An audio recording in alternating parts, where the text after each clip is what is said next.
the 19th of May, so let's have a quick look in this part of the garden. You can see the potatoes are all doing well. Now we've cleared a bit of the shade away. That needs to earth some of them up. The potatoes under the cap protection are doing very well, and the grass has stayed dry and not gone slimy. Potatoes in the pots are doing well as well, and they're completely earthed up. In the raised bed, we've built a nice rustic trellis with some twine coming down.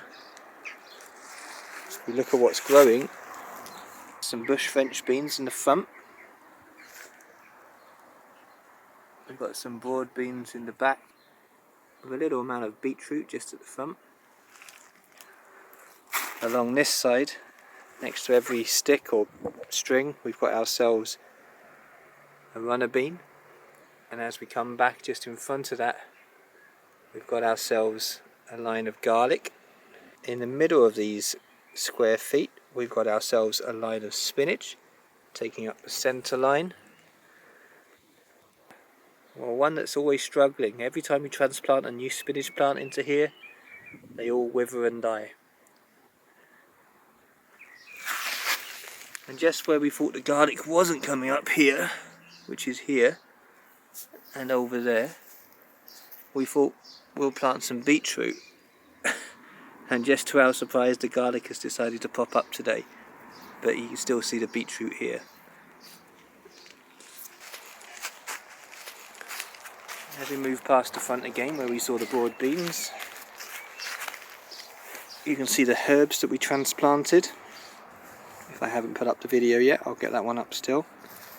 So these were the shop bought herbs. Now these bush French beans which I put in are not doing as fast growth as those still in pots waiting to be transplanted, but these have been outside dealing with all the elements, and they're still going strong, forming their roots. Running down along that string in a little bit of square foot garden over calculation, we've got ourselves our transplanted parsley that's doing well. Next to the parsley, running down along the wall by all the strings, we've got ourselves some runner beans. A few of them have been a bit slow growing, but we've checked the seed and they're still sprouting and they just haven't come up yet. In the corner where the water sometimes flows out, I've put myself some beetroots to utilise that water, and a bit of extra sun that comes underneath the bean. So here we've got a courgette plant that will take up most of this corner and shade it off. And then we're moving into the transplanted herbs. In the front row, you can see we put this lovely amount of chives, split it into 3 clumps, and put it in there. And then in the middle row, we've got some basil. And just to utilise some of that space, we've put in some beetroot. On the back row, where the garlics weren't growing, we've put ourselves some small beetroots, and there's one garlic that did grow up. In our last square, where the garlics were not growing, we've had a garlic sprout, and in each 4 corners we can fit a chard plant. So we've got a rhubarb chard here, we've got a mixed colour chard in this corner, this front corner we've got a yellow chard, and we've still got ourselves a ruby chard on this one. So let's have a quick look at our straw bale garden. We can see the lettuce is still going for it. The garlics are okay, but looks like they're having a bit of trouble.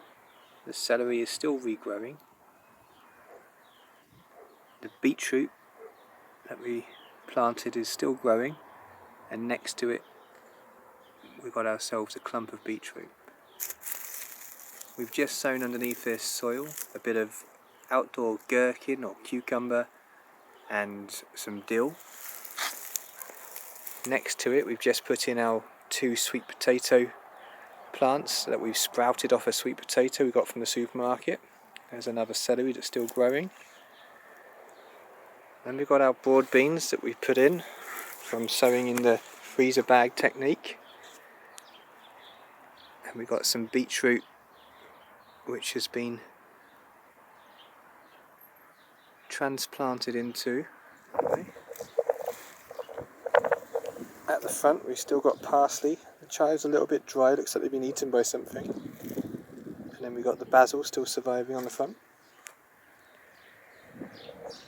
On the front corner we've got a courgette plant that's doing really well. We've had our first casualty. French bean has not done so well. Something damaged the top of it and it dropped off. We've got our peas climbing and reaching up. First few have attached on. There's our peas.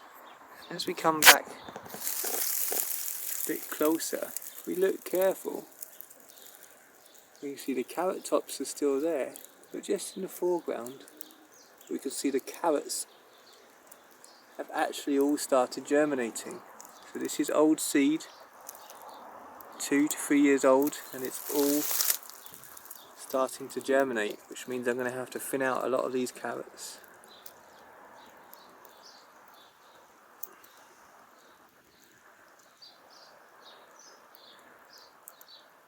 And the other end, it's still surviving, is the other carrot top. On the front of this straw bale, we've still got the basil, still got the chives, we've still got the parsley. Out the back, we've still got a dahlia slowly growing out of the back. We hope this will form a beautiful flower as the season goes on. The experiment with the potatoes doesn't seem to have borne fruit.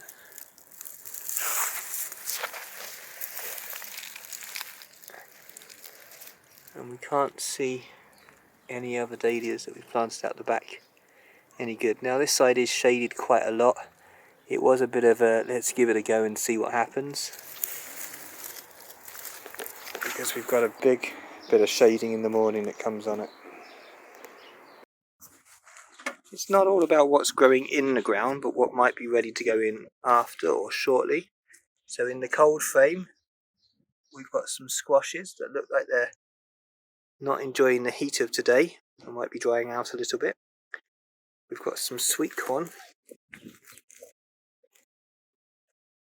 We've got lots of pea plants, which are our spare peas. Some of these have suffered from a bad watering one night, but are still growing. And these will be given away to the community. We've got some spare runner beans and French beans at the back. And some sweet corn there. What we haven't shown you is the tomatoes that are doing well in the cold frame in the back garden. They'll be ready to pot on in another week, and we'll keep you updated with their progress.